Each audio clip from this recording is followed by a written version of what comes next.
Hey everyone, hopefully you're having a good day. My name's Andy. My channel's Finding Value. We're going to go through Twitter, see what people are sharing on social media. I'll interject my financial opinions as we go, generally related to three different topics: wealth building, commodities, and/or financial topics. Let's dive in. Let's see what's going on.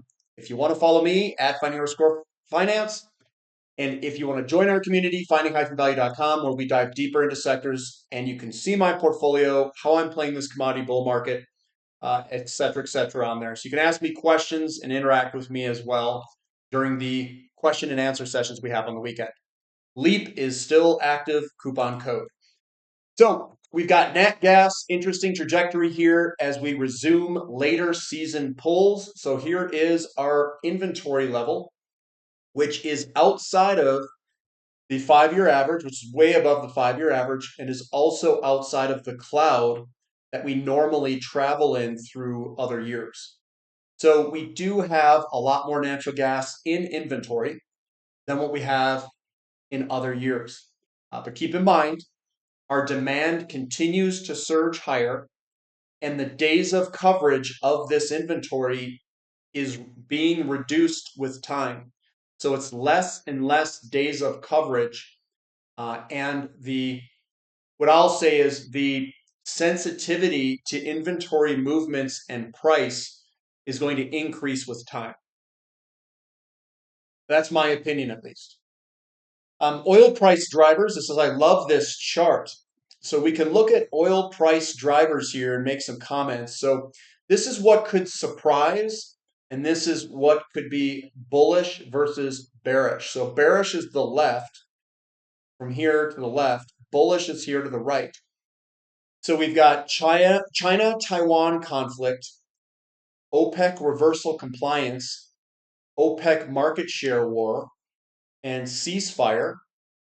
And that deals with multiple countries all through here: Russia, Ukraine, and then the China-Taiwan possible conflict. We've got the fragile five production.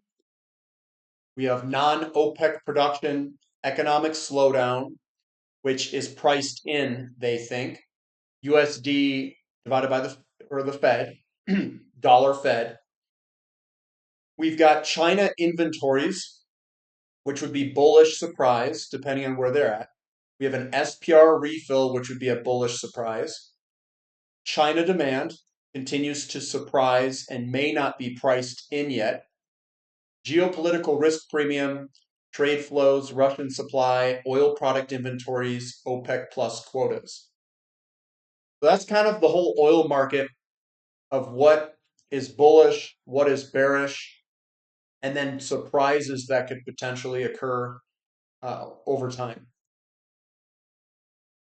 This bubble is the biggest of them all. This is tech versus the S&P 500. So really, tech is at an all-time high in relationship to this. To me, this almost looks like one big um, pattern that we see, that where this ends up all the way down here. I call it the Batman pattern, where you get one spike. Usually this spike isn't as big. It might come up to here, and then you come up for the other portion of the top of the head. So yeah, we're in overvalued land. And to me, there's some of the indicators like bearish engulfings and some of the patterns that I'm seeing in the shorter term could indicate that we get a potential top in some of these technology companies. And you got to keep in mind too, a lot of the big boys already sold their technology stocks. Jeff Bezos, um, Mark Zuckerberg, Bill Gates, whoever else. There's a lot of people who sold stock up here. This is historically the gold to silver ratio has always been below 20. Only during the industrialized era has it exceeded this value, and only rarely has it gone above 80. We are currently at a gold to silver ratio of 84. How long do you think it can last? Well, I mean, if you look at the 1700s and 1800s, the ratio was definitely below 20, probably around 15-to-1 ratio. Then we went into about the 1900s. It's really popped higher. And this is all Federal Reserve land over here after 1913. Once the Federal Reserve kind of came into power, we saw these ratios kind of move all over the place. I don't know if it was on purpose. I don't know if they had some sort of dealing with it. I know silver is a input for a lot of production of for industry, circuit boards and all sorts of stuff. But we're at 84, and I would say that that is a really favorable area to buy silver in. Anything above 80 would be very favorable historically. And a lot of the times when we hit 80, it's come all the way back down. It went to 20 all the way in 1980. We went to 40 something, it looks like here. I think it went to 30 on a daily, monthly basis. This is probably a yearly close here. And I do think that this is going to work its way lower eventually. Why do I think that? I think that we could potentially have a scare in currencies, bond market. Also, the business cycle could slow down. So I think there's a lot of things that could spark this to reverse lower. And then eventually, if we do get a slowdown, they'll probably stimulate, throw money in the system, and then silver's going to rocket like it has before, much like 2020. In the blink of an eye, we're at $90 Brent crude oil. Yeah, what the heck happened here, guys? Nice little break there, but that's a big move. Coming on down, why is platinum not popping like gold and silver? Can someone explain in basic terms? Well, what I see is a couple of things. The central banks are buying gold, and gold does very well during a inverted yield curve. When the yield curve uninverts, that's generally when gold does really well. Silver will follow gold with a lag, and the business cycle is in alignment for gold and silver.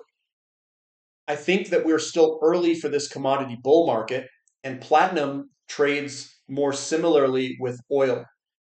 So I think there's a bunch of crosswinds that we've got between gold, silver, platinum, oil, and I don't know if the market has it figured out yet. Um, are we going to cycle back down with a slowdown in the market where um, we increase interest rates, we get a slowdown, everything kind of slows down or crashes or whatever you want to call it. The yield curve uninverts, and then we cycle back into an inflationary move again. Or are we going to stay in an inflationary move and the yield curve stays inverted and we don't cycle back down? I think that's the main question that everyone wants to ask. Platinum is basically pricing in a potential slowdown. I think crude oil is starting to work its way on up, which is a mixed signal, and maybe platinum will do a catch-up move with oil. Platinum and oil are highly correlated. Platinum's the most inflation-sensitive asset. It's going to move with the rest of the commodity market.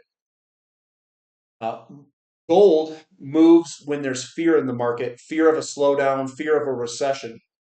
So you could also use gold's movement to the upside as further evidence that a potential slowdown could occur. And the ratio for gold to platinum to gold ratio is continuing to fall, which would support that argument. So platinum just hasn't taken off yet because the commodity bull market, I don't think, has really taken hold yet. Platinum was an outperformer last commodity bull market, and it depends if it's a monetary concern, which gold is very sensitive to. And I think that with central banks buying gold, that is the monetary concern. They're not loading into platinum for monetary concerns. Coming down, bull legs and juniors, this is the junior miners, tend to be very short in time and violent. So you can see we had a big move in 2016 where we broke out of this downward trend line and it just ripped. It was very quick. very big. It was a 10 bagger in less than half a year. We had a big consolidation. We broke through this falling trend line in 2020. Huge move very quickly in the junior company here. It went up 18 and a half times, 18 and a half X from complete bottom to top. So if you bought it up here, maybe you got a 5 to 10 bag in a very quick period of time. That was about 3/4 of a year. I do think that we're basically breaking another downtrend line here if you draw another one through here. And we're probably going to get another potentially violent move in silver. This is Defiance silver. We'll probably get another violent move to the upside. And it'll probably only last, it might not last very long, less than a year even. And we could get a 10 bag or even greater if it breaks out of this whole structure. Here's GDX miners, latest pop the coil here. So we've broken out to the upside. We could get a return move. It is very possible. We might not. A lot of the times you do get a return move. But his projections are quite a bit higher than where we are today. This biggest projection's $47. We're at 33 for this potential move. We've got 36, 37.50, and 39.50 on this projected move here. So that's what I'm seeing there for GDX. Cross-border capital, what he's saying is the lower Fed policy rates, who is kidding who? The U.S. economy accelerating again. The daily U.S. GDP momentum and terminal policy rates and how they're correlated and they're accelerating to the upside at this time. This is the terminal FF in orange and the GDP economic momentum indicator is upward. This is GDXJ, the juniors for ETF. It says taking that monthly dotted gray 150 moving average. And if you noticed it, it is now popping the megaphone plot. And there it is popping. We say it's popping, but we've moved up. We've broken out of this consolidation range and starting to make another leg higher. This could be the early beginnings of a slowdown in the market. Generally, what you'll see is you'll see a potential slowdown in the market. You'll start getting bearish candlesticks or losing momentum in some of the stocks. Gold starts to take off because it's anticipating future money printing. So that's kind of how that all works together, and we're starting to break to the upside here. SRS Rocker report says the silver breakout finally arrived. What happens when it hits the next important level? So what's this next important level for silver? It says while demand for silver bullion continues to be very weak, the long-awaited silver breakout finally occurred. He says, in his opinion, that the silver price breakout above symmetrical triangle was quick. Next major level is 27.50. We haven't closed above that for 12 years. So that's our next level. 27.50 is what we want to break and close above 27.50. If we get a weekly close, stronger. Monthly close, even stronger. And then a quarterly close would be the strongest close if we can get above 27.50, whatever the price is, and close above it.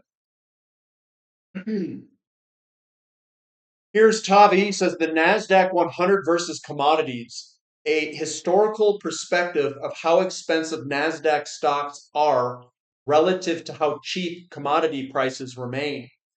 And this you can see in this chart. Is this a gigantic double top? I think it is, yes. And you can also look at some of the fractal comparisons here, and there are some things that are similar. For instance, if you guys want to know, you can open this up. This sideways move here is located over here. This pullback there is this pullback there. This sideways action is this jumbled up sideways action there. And then we had an extended move lower from the stimulus overhang. and then we popped back up, which I think is going to be the ultimate top here with the ultimate top. So what could potentially come next is a move lower where Nasdaq underperforms against commodities, which I think is going to be the case going forward. Now, does that mean that the Nasdaq's going to fall faster than commodities and that commodities could go sideways? That could be the case for a period of it where we get an initial scare here and then commodities start to rip down in like 2001 or 2. So maybe we get a big move lower here. Commodities might pause or pull back even with the Nasdaq, and then we get a break or separate, they separate from each other. They become delinked, and commodities go up while the Nasdaq does a slow grind lower. But we'll see. We'll see what occurs, and that's kind of. I'm pretty sure that this is a potential top here. It sure looks like it for Nasdaq. Capital Cosm says, which one are you more bullish on at the moment? It's uranium, silver, gold, and oil. I selected the checkmark silver. That's where I am the most bullish right now. And my reasoning for that is the gold to silver ratio that we looked at. It's at 84. And this is the most bullish at the moment. So I'm most bullish on gold and silver out of these groups. And yes, I do like oil too. But I think with what is coming in the future and how big the patterns are, I think silver's got the most potential upside with the highest probability of success in the short term. The reason I say that is I think silver and gold can delink themselves from the NASDAQ easier, especially gold, than uranium and oil can. So if there is a potential sell-off, I think uranium and oil will be impacted. People will get scared. And I think gold will end up being the best in the short term, potentially. And then they'll do stimulus, and then silver's going to run it's going to run big. If we don't get the slowdown and things just kind of meander around, then I think silver will do well. Because we could get money printing right off the bat. Who knows what they're going to do? But I mean, that's not a likely case, but who knows what they could potentially do. I was reading something and I think I saw that they created a bunch of currency here recently, which is why gold and silver are moving. And then eventually it'll work its way into, I think, oil and even uranium. So I'm almost opposite of most everyone else. Because in terms of probability, gold is the highest of probability. Silver is the second highest. And then oil, if we do get a slowdown, oil will be impacted. And then uranium, I mean, it's already pretty high. And we are seeing some larger selling pressure candlesticks. So I think that one, in terms of my guesstimate of probability of success to the upside, is the least of these four. Oil can be a very late stage runner, and uranium generally pulls back earlier. So we could see tech stocks getting sold off here, which we're seeing. Then we could see uranium kind of following their move. Oil can separate and do a blow off top and do that last, while gold and silver are just getting started based off of the yield curve and where it's at in a potential uninversion of a yield curve. So if you're getting positioned now, I like gold and silver, but that's my opinion. Sometimes times are so bad that nobody wants to sell their gold. That's when the price starts to rise exponentially. Gold will reach $20,000 an ounce, 10x like in the 1970s, in his opinion. And what he did is he took the trend lines going through here, and he projected those upward. So this is a projection upward. He's got the mean or the middle projection there. And then we've got, let me do this here real quick. There we go. And then we've got the upper band here, which if you were to go out to about 2030, that would put us somewhere in like the $15,000 to $20,000 range for the price of gold. And if we get that and we get a gold to silver ratio that compresses, I think we could see silver at a 15 to 1 ratio. It's possible, which means that if gold is 15,000, that means silver is at $1,000 an ounce. But that's not today. That would be out 5 to 10 years, somewhere in that range. WCS, this is the Western Canadian Select or whatever it's called.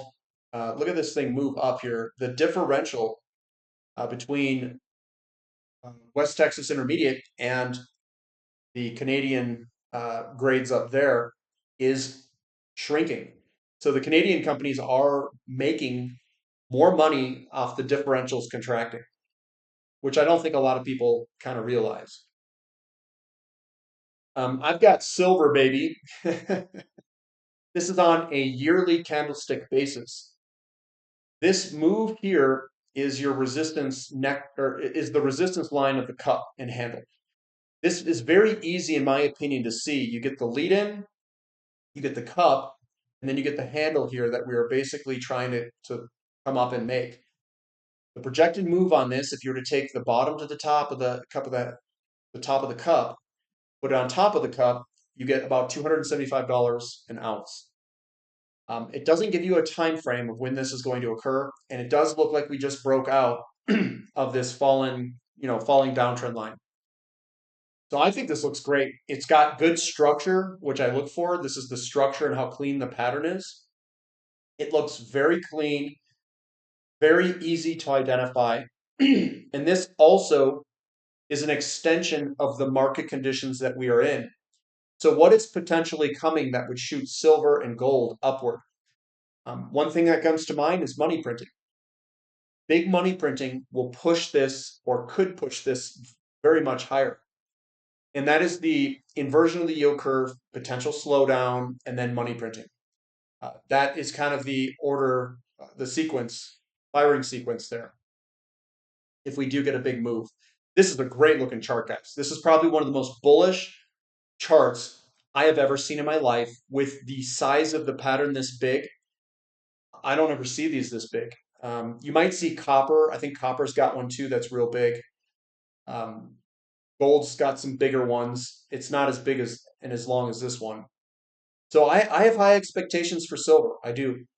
And it's also a big portion of my portfolio is the physical portion of it. I've been buying this for years, guys. India's oil demand continues to grow rapidly as their population hits an oil consumption S curve. So Shabam says crude oil imports at fresh all-time highs as both product demand and refining capacity grow rapidly in the world's most populous nation. Large populations in Asia have entered the S-curve growth phase, resulting in continuous global oil demand surprises to the upside. And this is the India's crude imports, and you can see that this is a new high here, all-time high. And I do expect this to continue to increase with time. So here's Kevin. Kevin says some people are scared not to take profits on this gold and silver rally due to the history of false breakouts. I'm the opposite. I remember well how then in 2000 to 2010 started and progressed. And I'm very similar here, guys. I'm scared to death to take profits and miss out on this precious metal bull market. So I remain loaded to the gills with metals and physical. I am the exact same cut as Kevin here. I am scared to death to take profits and miss out on this precious metals bull market. So I remain loaded to the gills with metals and physical. I am the same exact way. He says, precious metals bull markets are the trickiest to trade. So much manipulation and super high volatility. In the 1999 to 2000 start, there was little interest to no interest in the sector. Just fringe nuts like my uranium friends. Mostly just diehard sitting and waiting for a repeat of the 70 to 80 run. The message boards picked up interest as we moved through $300 an ounce, but there was many false breakouts and corrections as we clawed our way to $400 an ounce.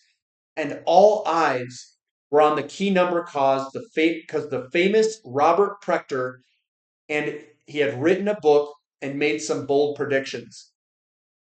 Read up on Elliott Wave theory if you want to learn more. But just know that my opinion is that the style sucks, and even the most talented experts break their own rules and redraw their number sequences and make a lot of excuses along the way. Oh, we are still in wave C and then, shut it. Prechter is a boomer, and like most boomer investors, they lived through these 70s. Bulls struggled through the choppy trading and had to deal with the 80s transitions. This has them wired to watch for inflation slash deflation signals and try to time ride the waves. Back then, they actually they actually seriously efforts made to control inflation by letting interest rates find a natural level while controlling money supply and trying to target only 3% monetary money supply growth. That's why interest rates spike so high, I think around 18% or so.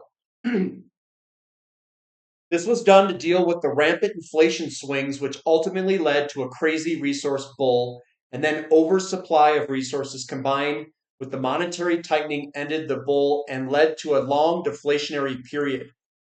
But it was also really about technology advancement, in my humble opinion.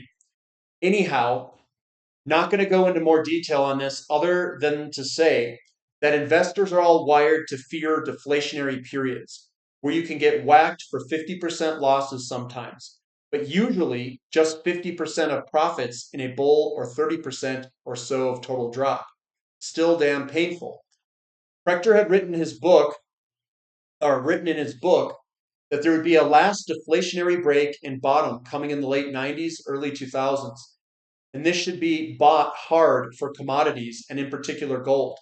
Then we would be off to the races, as he said in the book. Prechter said, if gold crosses $400, I'll admit I'm wrong, or similar, and added that if it does not, added that if it does, that we are not going to have the last deflationary dump, but head off towards hyperinflation. Anyhow, when gold crossed 400, he refused to admit he was wrong, and can't even remember when he ultimately did. But let's just say he missed the boat because the stocks had already had great returns as guys like me loaded up when gold was 280 and held for a huge ride. I'm thinking 3x was common by the time we got to $400 for juniors. But ultimately, by 2008, every single gold and silver stock I bought was a 10x. Yes, every single one. Even the crappiest little crapco run by the most corrupt, dilutive, money-wasting bullcrap artist. Many were 20x plus, was fantastic and life-changing gains for those who wrote it. So here we are in 2024. Gold's broken out to a new all-time high and done so in every currency. Well, this bull is going to be nuts. Gold will be going multiples higher, and the stocks have never been so cheap on cash flow, resources to market cap, and actual earnings. Imagine that. The catch-up process for equities will be bonkers when it goes. This bull will end like every other, but with the special quality of greed buying and fear buying. The savers that stuck in the BS paper assets, government and corporate debt are going to be very upset and very afraid of losing more wealth to inflation, especially in their retirement with little to no way back to the workforce. They will be whining and screaming for help from the government, but the government is broken because they broke it. The crying and whining will be useless. Efforts to increase entitlement or help bail out the boomers, failing retirement funds will result in bigger deficits and more inflation. The younger generation will be greedy, will be greed buying with GME, super squeeze zealousness, and an eagerness to help break the broken system. There's going to be lots of trading up and down, but the biggest risk to the successful early owners of the precious metals bull is to hang on. Be ready for pain, laugh, setbacks, and corrections in the face. Ha ha, you can't hurt me. Because I'm ready to stomach repeated 30% drops and watch my profits erode over and over again. Because I love it. That's how we wire ourselves to expect it and enjoy it. If you want to play, use a separate account. Take small profits, wait until you see the quiet sadness and fear of loss come into the sector, like we saw in the end of February, then fill your boots. Then wait until you see posts like this and days of celebration and book some profits in the short term account. I already clipped a 20+% gain from the end of February till a week or so ago. I was feeling too good, so I took tiny profits in a little short term liquidity account. I trade cash I used to pay bills with, but not touching my long term accounts. Again, I think it's best for me to be fishing and writing for these next couple of years.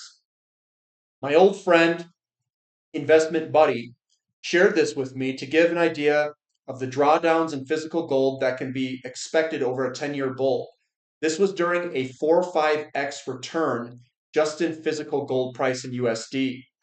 This bull will be at least as good as conservatively. I'm thinking $6,500 an ounce is a level to consider really looking for alternative value. But I believe $10,000 gold will be seen for sure, and it could easily get really crazy and double that. And these are the drawdowns back in 2000 to 2011 of gold during that time frame. Here's Paul's chart. He flipped me, showing gold's 16% CAGR return over the decade with a fine sub 1 Sharpe ratio. Stocks will be bigger return with higher volatility. The Huey index 30 to 600 peak, I think, a 20x. And should be noted, not a single fund manager kept up with the Huey due to MER fees, taxes, trading, and commissions along the way. My apologies if a fund manager of size beat it, but I don't remember anyone touting that you can beat it would have been touted. Like most managers versus most indexes, they like to cherry pick a time period they beat the index if they do, which is sad. Oftentimes I see some fund managers, even guys I used to work with, bragging with "I told you so" statements as their fund rips and beats the index over a year or two, completely ignoring how terrible and crappy they were doing for longer periods. Especially guys that melted down because they had a high torque bullish stance at the wrong time, and of course it comes flying back when we flip to a bull. But being a perma bull manager doesn't make you great. It just makes your clients suffer big losses in bears, and then often pay big fees in bulls as you reset your incentive hurdle to a 2-year low and some crap you snuck into the prospectus that the clients don't appreciate. So I'm going to end that there of Kevin there and going through the last bull market, what he thinks the bull market's coming. And I agree with him. I think this bull market's going to be a very big bull market. We've got multiple cycles kind of overlaid on top of each other, the credit cycle and then the real estate cycle. And if we can ride this big bull market out, I think it's going to be similar to the 1970s. And we could see a very big move in gold, very big move in silver. I think platinum will probably participate as well. It's going to be a fun bull market, and hopefully you guys can ride through it. And if you guys want to ride through it with me, finding-value.com. I'm already looking at potential, well, we've already entered some of the stocks in the gold and silver space, juniors along with producers, and obviously the royalty companies as well, to play this big bull market that's coming. So that's all I've got for today, guys. We'll catch you later. This is Finding Value.